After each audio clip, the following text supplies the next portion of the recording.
Heraldo Podcast, un lugar para tus oídos. Ventana Política.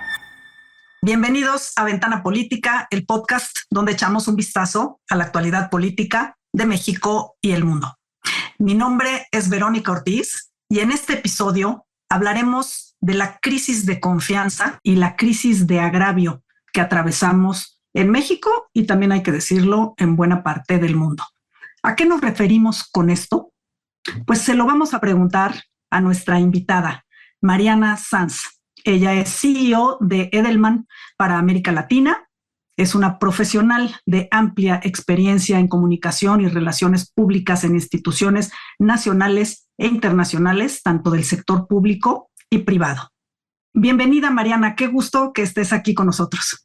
Gracias por invitarme, Verónica. Encantada de estar aquí contigo y para hablar de confianza, que es el tema del que frecuentemente estoy platicando, porque pues en Edelman nos parece que está al centro de nuestras vidas y que nos da pues un indicador importante para tomar decisiones. Sin duda, y justo quiero empezar con eso para que nos cuentes qué es el barómetro de la confianza Edelman, por qué estamos hablando justo de esta crisis de confianza y cuéntanos qué han hecho en estos últimos 25 años, que se dice fácil, pero es la verdad un trabajo ya muy sólido, con información muy importante y relevante. Te cuento, el Edelman Trust Barometer, como dices tú, cumple 25 años en esta edición. Y la verdad es que surgió de una idea de Richard Edelman, nuestro CEO, hace 25 años, cuando empieza todo el movimiento en contra de la globalización en Seattle. Y a Richard le pareció interesante entender en dónde estaban los niveles de confianza alrededor de las ONGs, que eran quienes estaban llevando adelante este movimiento. Y a partir de ahí, pues hemos estado estudiando la confianza en el mundo durante estos 25 años. Generalmente estudiamos alrededor de 28 países y lo que nos gusta entender es dónde están los niveles de confianza alrededor de 4 instituciones: los gobiernos, las empresas, los medios de comunicación y las ONGs. Y lo que va pasando es que en cada año vamos detectando algunas tendencias que se vuelven aquello que marca cómo se va moviendo el mundo. Entonces, hemos ido encontrando algunas tendencias diferentes en estos 25 años y pues este año lo que encontramos es esta tendencia de la crisis del agravio, en donde pues los seres humanos estamos como sintiendo que el sistema no nos está respondiendo, que algo está pasando allá afuera en donde todos nos sentimos personalmente afectados, nos sentimos hartos, nos sentimos cansados, y a eso es lo que llamamos este año la crisis del agravio. Y como decías tú, es importante subrayar que no es una situación que estemos identificando puramente en México, lo estamos identificando en los 28 países que medimos este año. Entonces, pues así vamos identificando. Antes de platicar, porque me parece súper interesante, 2 cosas. Una, que midan tanto en instituciones públicas como privadas, porque eso te da también como un espectro más amplio.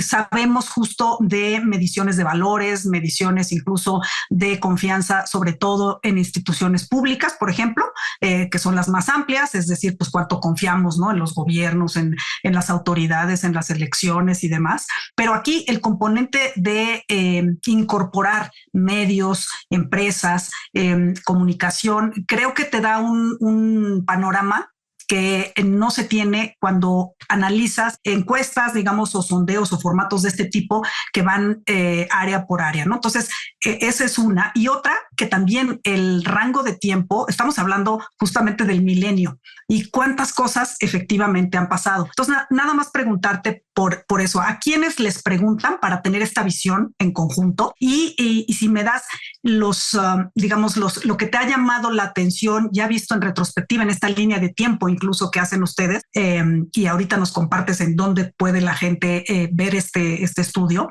esta línea de tiempo que ha estado marcada por diversos hechos que han impactado la confianza de las personas en estas instituciones que ustedes cubren.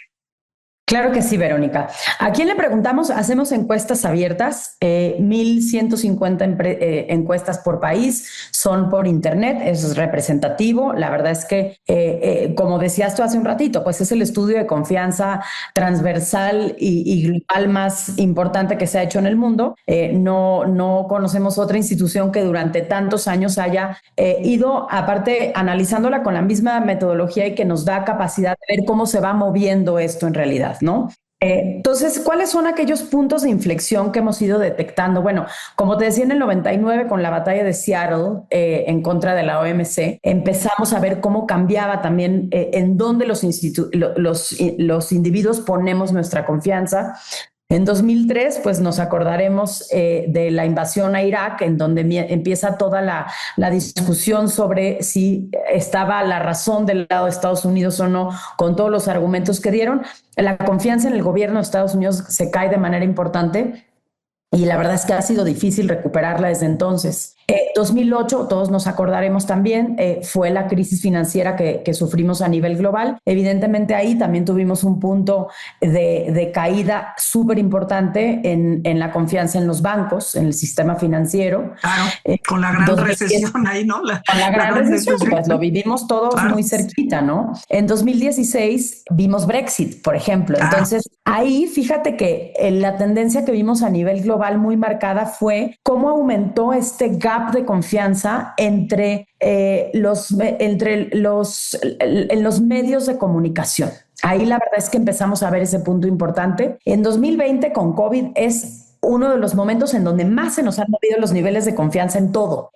Los niveles de confianza en los gobiernos, por ejemplo, subieron de manera súper pronunciada en todo el mundo y al año siguiente se nos cayeron. Fue una burbuja en donde la gente dijo, te pongo toda mi confianza para salir de esto, ¿no? Esta situación tan compleja. Y fíjate que las empresas incrementaron su confianza, pero esa no se ponchó, esa se quedó. Y las empresas a partir del 2020 han sido receptoras de unos altísimos niveles de confianza en todo el mundo y en México de manera súper clara. Si quieres eso ahorita lo platicamos más, pero en 2020 hubo un movimiento importante en términos de dónde estábamos poniendo la confianza. Y 2022, pues con los temas de invasión y la guerra de Ucrania, también empezamos a ver muchos boicots contra las marcas. Si se acuerdan, empezamos a ver a la gente queriendo que las empresas jugaran un papel distinto en estos conflictos. Sí, de actores políticos. Todo, exactamente. Sí, claro. Entonces, esas son algunas de las tendencias que hemos ido notando alrededor de estos 25 años. Y también hemos visto algunos cambios drásticos en donde, por ejemplo, en 2005 empezamos a ver que la confianza pasó más a alguien como yo, se empieza a acercar más con quien me siento relacionado e identificado y no tanto en las autoridades. Y luego en 2018, por ejemplo, viene toda la discusión sobre los fake news, sobre la lucha por la verdad. Entonces también la confianza en los medios de comunicación también se vio muy afectada. Y como te decía, a partir de COVID, la confianza que reciben las empresas empieza a ser mucho más sostenida. ¿Cómo afecta la crisis de confianza cuando hablas de diferentes edades, por ejemplo, de diferentes niveles socioeconómicos, es decir, ¿no? De estos grupos dentro de los segmentos que responden a estas preguntas?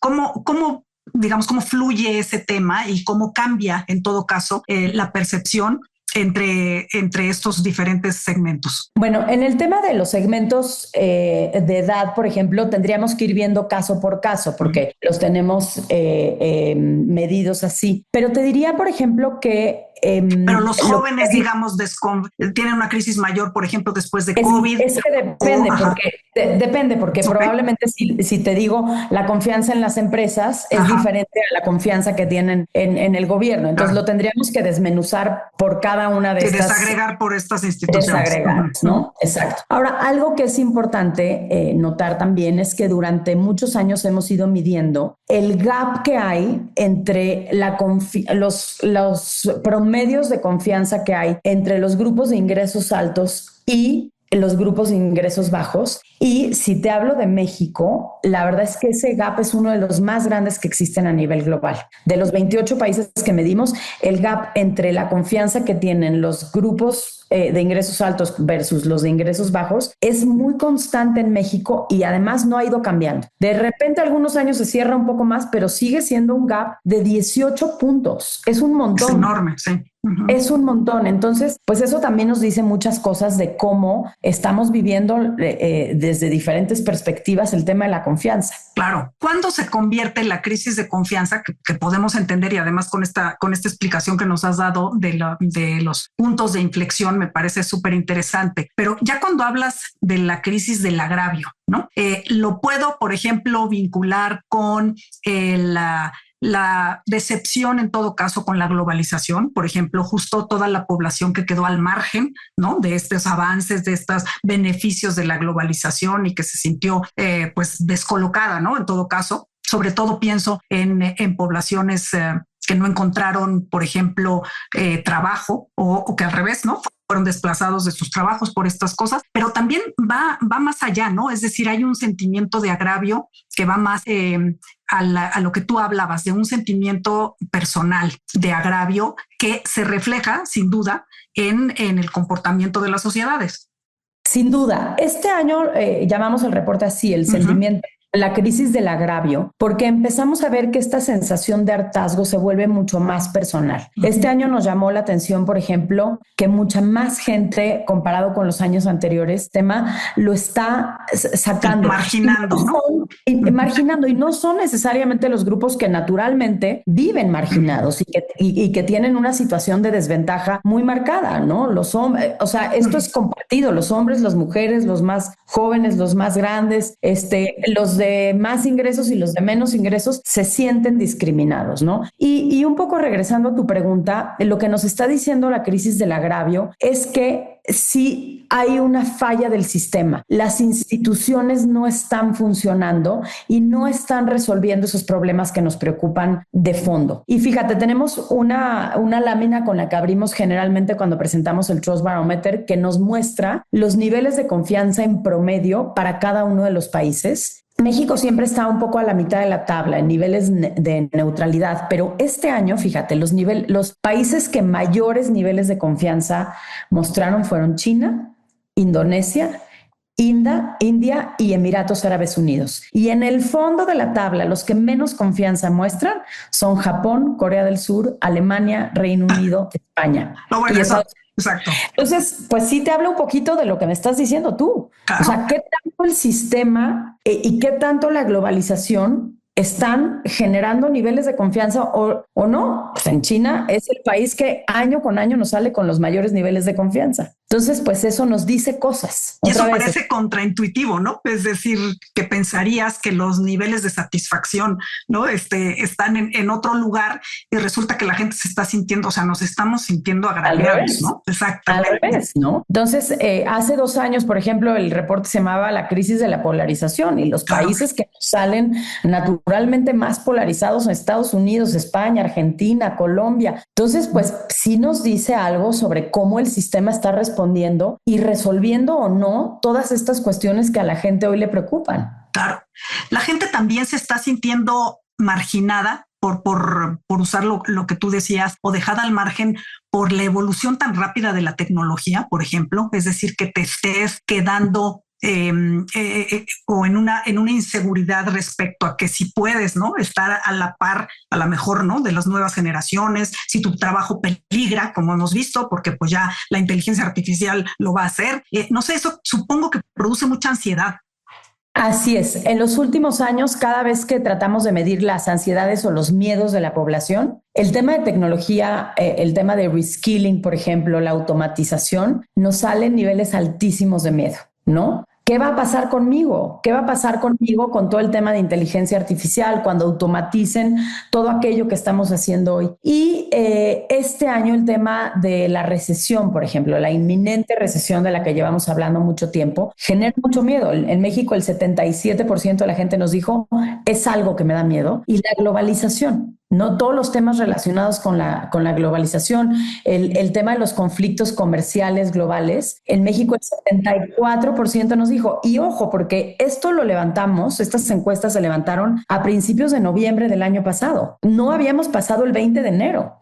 Entonces, uno no debe de hacer suposiciones, pero supongo que esto, si lo hubiésemos medido después, saldría todavía más alto, porque pues todo lo que estamos oyendo constantemente en estas discusiones de qué va a pasar con el acuerdo comercial, con los aranceles y demás, pues genera, México está muy atado a eso y genera evidentemente pues muchísima ansiedad por parte de la gente y miedo. Oye, y todavía no había estallado el conflicto Irán-Israel, que ya metió hasta Estados Unidos. Súmale, y está todo, no, exacto. Imagínate cómo va a estar la medición de ustedes para este año. Va a estar complicado, seguramente. Sin duda. Ahora, ¿qué cosas específicamente para México, además de esto que nos estás contando, nos puedes decir? O sea, ¿cuál es la fotografía de México? Pienso, por ejemplo, tuvimos un proceso electoral y ustedes también miren si los procesos de elección dan confianza o no a la gente o le dan una cierta esperanza. ¿Cómo ves? Puesto que tanto, por ejemplo, Estados Unidos como nosotros tuvimos procesos electorales, renovación de presidencias y de congresos. ¿Cómo lo percibimos? Mira, lo que dices es muy cierto. El año pasado, 13 de los 28 países que medimos tuvieron procesos electorales críticos, muy importantes. Y de esos 13, solamente en 2 países hubo un crecimiento de los niveles de confianza. Argentina creció 9 puntos y Sudáfrica 4 puntos. En México nos caímos 2. Entonces, a ver, ojo, tampoco había tomado posición todavía la presidenta, esto fue antes de eso, pero al final del día lo que nos dice es que los procesos electorales no movieron la aguja en términos de confianza como esperaríamos. Vamos a ver qué tanto se mueve este año en México, eso va a ser interesante también de la medición de este año, pero en general y lo que vimos a nivel global es que los procesos electorales no nos movieron la aguja como hubiésemos esperado. Y que en todo caso no son, o de alguna manera no le están dando a la gente la esperanza de que las cosas vayan a cambiar, ¿no? Es decir, que tienes como esta idea de que, bueno, pues sí, se llevó a cabo el proceso electoral, pero mi situación no va a mejorar. No va a cambiar. Así es. Y otra vez, eso lo tenemos que ir viendo con el tiempo, pero de manera inmediata no hubo un cambio más que en estos 2 países que te comento. Ahora me preguntabas por México y cuál es la película en general que estamos viendo en México. Y yo te diría que el dato que más nos llama la atención y al que generalmente le damos más atención cuando platicamos de este año es cómo las empresas nuevamente son la institución que mayores niveles de confianza ganan entre la gente. En México, las empresas son calificadas, el 67% de la gente es en quien más confía. En segundo lugar, las ONGs. En México hemos tenido en los últimos años unos altísimos niveles de confianza en las ONGs, aunque también hay que decirlo, en los últimos años se nos han caído los niveles de confianza en este sector de manera importante y creo que es muy clara la razón, ¿no? Lo que oímos en medios, lo que oímos de parte de nuestras autoridades, pues no es algo que promueva y que les ayude a ganar los niveles de confianza. En los medios de comunicación en México desde hace muchos años tenemos unos niveles de neutralidad, alrededor del 50%, y en México el gobierno siempre sale con niveles de desconfianza. Ahora tenemos que acordarnos, porque siempre me preguntan cómo es que de pronto la presidenta tiene unos niveles de aceptación y de aprobación tan altos, ¿no? Y de popularidad tan altos y el gobierno no, porque la pregunta es qué tanto confías en tu gobierno. Y yo no sé qué está pensando la gente, no sé si está pensando en la presidenta o en su alcalde o en el gobernador y quién sabe qué escucharon ayer, ¿no? Entonces es una cuestión, es lo mismo que cuando pregunto por las empresas, yo pregunto por las empresas y no sé si están pensando en las grandes empresas transnacionales, en las empresas mexicanas o en la tiendita de la esquina, ¿no? Que también son un importantísimo empleador en este país. Entonces, es bien interesante cómo además sí es consistente este orden. En México confiamos más en las empresas, luego en las ONGs, en los medios y al final en el gobierno, ¿no? Y esto pues nos parece que es una enorme oportunidad para los empresarios, porque la gente lo que está pidiendo es más acción para resolver los problemas que nos preocupan. Quiero más actividad y quiero ver más a las empresas involucradas en en la solución de esto. Y esto, bueno, pues creo que es un call to action importante, no nada más para las empresas, pero para cualquiera que tenga interés en resolver de fondo los problemas de este país. El gobierno tiene que trabajar también mucho más de la mano de los empresarios y de las ONGs, ¿no? Y un poco apalancarse de esos altos niveles de confianza que tenemos en las empresas en este país. Me parece súper interesante porque, a ver, la película, pues sí, no es, digamos, parece más un drama, ¿verdad? Que algo más ligero. Efectivamente, tenemos la película y creo que sobre todo es muy sugerente justo haberle puesto en este año la crisis del agravio, ¿no? Y la crisis, evidentemente, de la confianza que hemos traído. Pero sí, cuando hablas del agravio y de la confianza, pues hablas también de un pesimismo generalizado. Y creo que hay un dato apabullante en el estudio de ustedes, porque ha sido un medidor, digamos, hacia mediano y largo plazo de las sociedades. Cuando tú le preguntas a la gente si cree que en todo caso sus hijos o la siguiente generación estarán mejor o peor, y pues siempre hay un deseo o una convicción de que pues a lo mejor estamos mal, pero estamos trabajando para que nuestros hijos y la siguiente generación vivan en un mundo o en un país mejor. Esa cifra es bajísima ahora en este año, ¿no? Entonces, solo el 36% en la medición de ustedes cree que, digamos, sus hijos o las siguientes generaciones estarán en mejores condiciones. Estamos hablando de un pesimismo, efectivamente, y yo te lo preguntaría en el sentido de que me gusta cómo lo ven ustedes en el reporte. Esto es un barómetro y lo que tenemos que tomar es a lo mejor este nuevo punto de inflexión para poder darle la vuelta. ¿Tú lo ves esto también como una crisis y una oportunidad? Absolutamente. O sea, estamos en una situación de crisis en términos de optimismo de manera muy clara. Y si me regreso a tu punto anterior, bueno, pues esto fue medido en noviembre, pero no nos había pasado el 20 de enero, no nos había pasado lo que pasó hace unos días entonces, con la crisis siguiente, la guerra. Entonces, lo que estamos viendo es que claramente tenemos una crisis en términos de optimismo, ¿no? Solamente el 36% cree que la próxima generación va a estar mejor. Es bajísimo. Y si vemos cómo se distribuye esto a nivel global, también nos dice mucho sobre tu pregunta de hace un ratito, Verónica.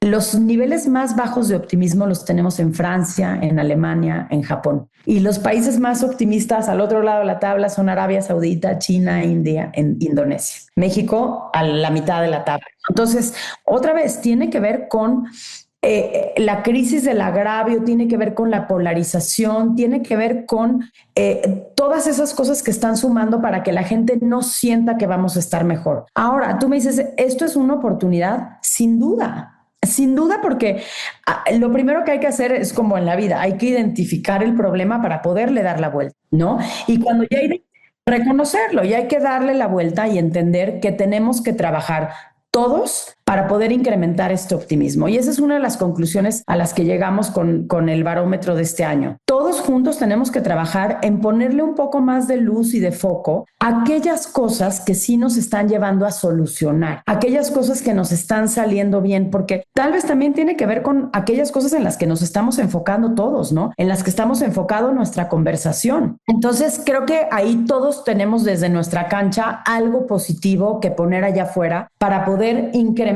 el optimismo sobre lo que viene, ¿no? Y a mayor optimismo también aumenta la confianza. Eso está medidísimo. En cuanto aumentas optimismo, aumenta la confianza y entonces también le bajas al agravio, a esa sensación de hartazgo y de enojo que estamos viviendo hoy en día. Por supuesto, que además luego incluso tiene repercusiones políticas, ¿no? Y sociales. Entonces, me parece que el mensaje final, y me gusta mucho eso, es decir, tanto desde la parte privada, desde la parte pública, de la parte de los medios, de la parte de las ONGs, todo mundo tiene un ámbito en el que puedes inspirar confianza en la gente que o depende de ti, o en tus gobernados, o en tus empleados, ¿no? O en tus proveedores, acreedores, etcétera. Cada uno tiene desde su trinchera la posibilidad de generar esta confianza, ¿no? Así es, y fíjate que hay un dato.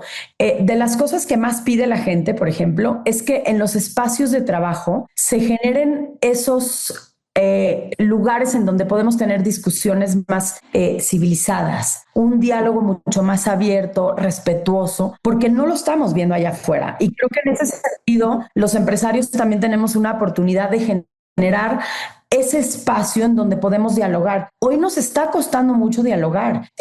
Una de las cosas que nos llama mucho la atención del agravio es esta sensación de que todo es suma cero. En alguna cosa en donde el que no piensa como yo ganó, automáticamente siento que perdí. Y eso no puede ser así. Sí, porque claro. Entonces no dejamos espacio para hablar, para dialogar y resolver. Claro, y esta idea de que lo que gana uno lo pierde otro y no podemos ganar todos, ¿no? Que entonces, pues claro, aumenta la ansiedad y el pesimismo, ¿no? Entonces, ese mensaje me parece muy importante y sobre todo que el otro dato que sale también en el estudio es que la gente está esperando justamente que estas figuras sean los empresarios, los políticos, ¿no? Los directores de los medios, etcétera. La gente que tiene esas responsabilidades actúe, ¿no? Entonces, al revés, que sea proactiva, no que sea pasiva, ¿no? Así es. Y fíjate que eso es un tema pues transversal y que nos sale en este estudio y en todos. Nosotros que llevamos tanto tiempo estudiando la confianza, entendemos que la confianza no surge y no crece a partir de lo que uno dice, sino a partir de lo que uno hace. Pensemos nosotros como individuos, ¿en quién confías? Pues confías en quien te ha demostrado que es merecedor de esa confianza, porque actúa como tú pensaste que va a actuar o como debería de actuar, ¿no? Entonces, aquí lo que es importante es la acción, es hacer cosas juntos, ¿no? Ahorita que hablabas de la responsabilidad que tenemos todos para incrementar estos niveles de confianza, otra de las cosas que nos está diciendo la gente es dejemos que las ONG se vuelvan otra vez ese espacio que nos ayuda a recomponer el tejido social que hoy está tan roto, ¿no? Démosles ese espacio, trabajemos también con ellas para ayudarlos a que nos ayuden a recomponer ese tejido social. Y eso también me parece que es una conclusión importante de este estudio. Sin duda, la efectividad justo de estas organizaciones intermedias, ¿no? Que pueden ser un catalizador de los agravios y además un encauzador para las soluciones. Oye, Mariana, ¿dónde podemos consultar justo este barómetro de la confianza 2025 y sobre todo tanto a nivel global como el de México? Porque me parece que tiene muy, muy buena información. Claro que sí. Bueno, el barómetro lo crea Edelman todos los años para que sea de fácil acceso para todo el mundo y que todo el mundo lo pueda usar. En español está en edelman.lat. Ahí van a encontrar la versión en español y en portugués. Y en edelman.com, ahí van a encontrar la versión en inglés también. Perfecto. Pues Mariana, muchísimas gracias. Qué buena charla y creo que nos vamos un poquito menos pesimistas con la idea de que sí podemos hacer algo para incrementar la confianza. Gracias a ti, Verónica. Y sí, me gustaría que todos nos fuéramos con esa idea de que la confianza la podemos recuperar y la podemos recuperar si trabajamos juntos. Sin duda, así es. Yo a todo nuestro auditorio los invito a seguirnos a través de nuestras redes sociales. En mi cuenta en X, antes Twitter, es @VerónicaOrtizó y también está la cuenta de Edelman, que es @Edelman México. Ahí esperamos sin duda sus preguntas, sugerencias y comentarios. Los invito también a seguir todas las redes sociales del Heraldo Podcast y a escucharnos cada miércoles a través de la plataforma de streaming de su preferencia. Hasta la próxima.